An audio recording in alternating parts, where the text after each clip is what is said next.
Welcome, and thank you for your attention. The next 10 minutes are not just another public service announcement for in-building wireless public safety. We're not here to try to convince you that safety matters. You already know it does. We're not here to question fire codes or to teach you about RF engineering. And this is not a Fiplex pitch to sell you something. We're here to share a vision and an uncomfortable truth for building owners, public safety leaders, wireless solutions providers, even citizens.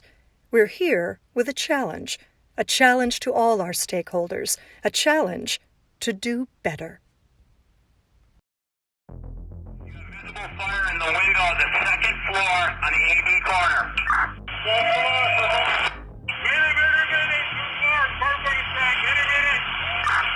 Interior, what floor are you on?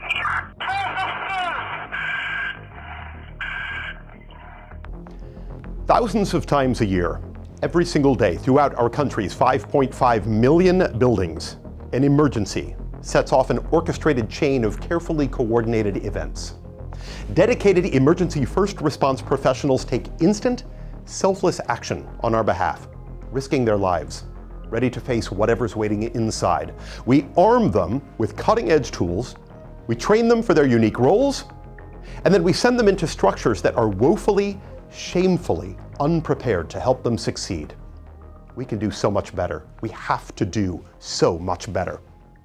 Now, the one tool they all share is two-way radios. These are lifelines in every mission-critical scenario. If the radio signal is degraded, as it is in so many of our buildings today, then first responders suffer. We all suffer. We've seen this on our TVs, in our media feeds, we've read it in our newspapers too many times. We say, this has to stop. We cannot let this happen again. That's right, we can't. So how do we stop it? How do you help make sure it never happens again? If you identify as a stakeholder, we're talking to you. We define our businesses, our jurisdictions, ourselves, by dedication to total public safety. To make that vision a reality requires that all of us are all in on that dedication. Anything less than that, we don't reach our goals. The mission comes up short. Our businesses cannot afford that. Our emergency first responders certainly can't afford that. Our nation's 5.5 million buildings can't afford that because they are the places that we work and play and raise our families and live our lives. It's time for better buildings, better business. And it starts right now with this video. I know it's not always easy to see or feel, but we're all on the same page with one another. We believe in safety first. We put on our seatbelts, we hold our child's hand as they cross the road, we exercise, we eat right, we read the labels, we study the reviews. We demand zero compromise, total dedication, whatever it takes to assure the safety of our communities, our structures, and our families. And we demand it in our own industry as we strive toward reliable, affordable in-building wireless. The public safety mission has been championed for over 20 years. The code has matured, adoption and enforcement are happening, in-building wireless public safety networks are being deployed. But the uncomfortable truth is, it's happening too slowly. The requirement used to be fairly low. Not anymore. Now we are at a crossroads with growing reliance on and demand for in-building solutions. It's bringing all of our underlying challenges to the surface faster and faster with each passing day. The picture is crystal clear.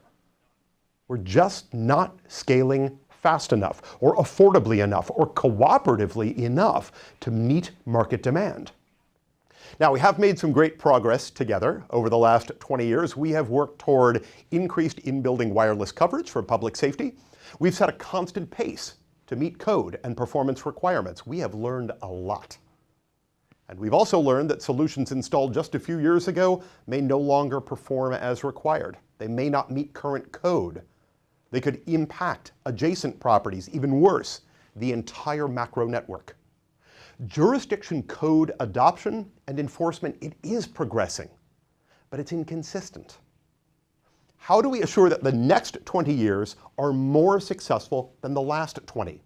How do we accelerate our shared mission, maybe even cut that timeline in half? How do we finally and truly join forces to reach our shared new technology goals and to exponentially increase our deployment rates? We simply cannot continue with business as usual or at the current adoption and deployment pace. We can't. Now, the opening move toward this new vision is to start seeing one another as allies instead of as obstacles. Whichever group you happen to identify with, these other three groups, they want exactly what you want. Their goals are your goals. Their vision is your vision. 4 stakeholders, 4 sets of underlying objectives. We question our relationships. Misalignment and complacency prevents us, you, me, every one of us, from realizing the mission's full potential. Here are our goals. Number 1, assure mission-critical performance. Number 2, reduce complexity so we can act faster and install more quickly. Number 3, enjoy true economic viability so everyone stays profitable. The need is real. We just have to relieve the tension. We have to focus on the right things. We have to realign our relationships to let it all work as it's supposed to.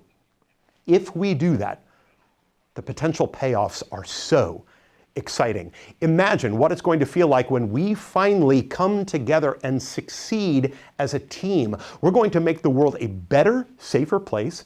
We're going to create a market where every player experiences huge opportunity for thriving business models.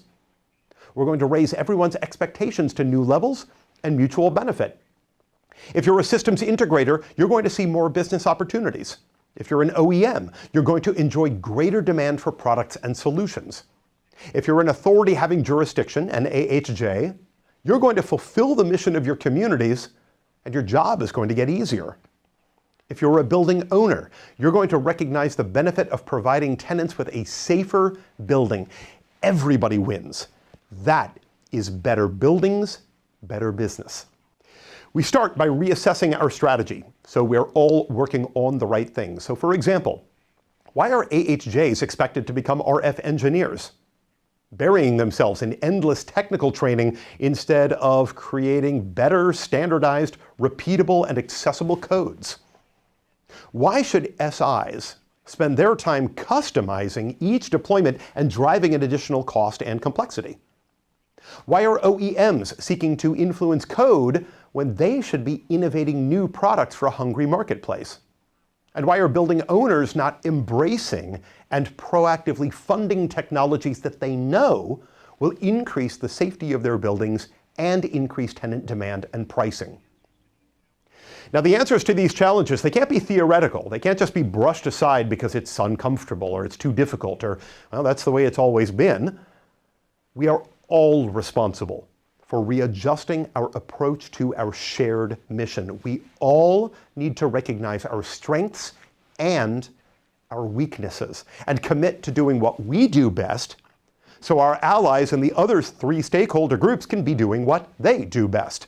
No stakeholder should have to question the work or the role of another stakeholder, which means nobody ever comes to the table again with a solution that doesn't perform or clearly address code and mission-critical need. Sounds pretty good, right?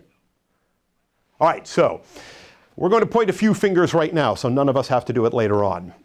SIs and AHJs, you should be the best of friends, but under the surface, under the pressures of a project, that relationship balance becomes strained. The AHJ sees the world through the eyes of the public safety people who are out there saving lives. The SI is about the technical delivery and the elemental problem solving. The SI has to bid on every project so they don't lose money, but the AHJ doesn't always understand the engineering solution. The AHJ has to assure public safety communications code enforcement in more buildings and make them repeatable, but the SI can't always deliver the custom capabilities to meet those codes. All right, so what do we do? What's the solution? This process has to become more streamlined, more repeatable across all jurisdictions. SIs should be enabled to deploy the best solutions more profitably while making the job of the AHJ easier and thereby gaining their trust.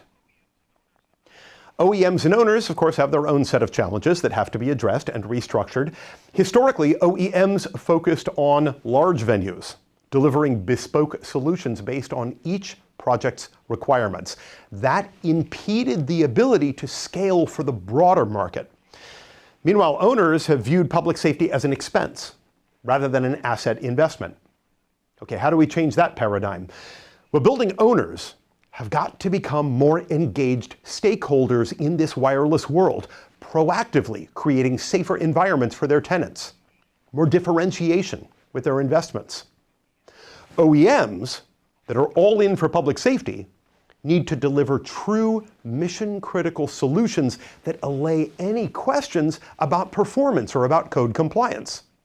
Underperforming or opportunistic offerings, those are going to be exposed naturally, and that's going to elevate best-of-breed solutions out there in the marketplace.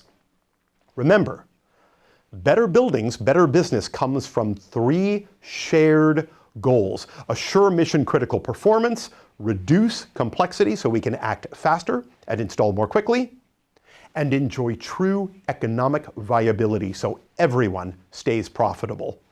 That is the vision. AHJs get to focus on their core competencies: the mission, producing, adopting, enforcing codes, clearly communicating requirements to expand in-building coverage. This is the starting point. Then SIs get to focus on scaling their core business of winning and completing more projects more profitably because they no longer have to question the requirements or the solution capabilities. OEMs get to focus on product innovation that aligns with AHJ adopted code, with unquestioned performance requirements and less complexity, while also fostering economic benefit for the SI. And then building owners get to openly and comfortably welcome the codes and solutions available in order to increase the performance of their buildings, and that creates real safety for their tenants and differentiation in a competitive marketplace. So you get higher profits. 4 distinct sets of challenges, 1 shared destination, and all based on relationships. We have to tear down these barriers. We have to rebuild the trust and the cooperation between our teams. We have to create real mission-critical performance, greater long-term reliability, less complexity, stronger economy, and a shared pride of accomplishment. Our industry is filled with smart, passionate, committed professionals. We proudly trumpet our first responder rallying cry to keep first responders safe. We cannot continue to conduct business as usual. We can do better. We have to do better. So let's work together. Let's rally around a shared goal to turn up networks at an accelerated rate, a goal that increases our current trajectory tenfold.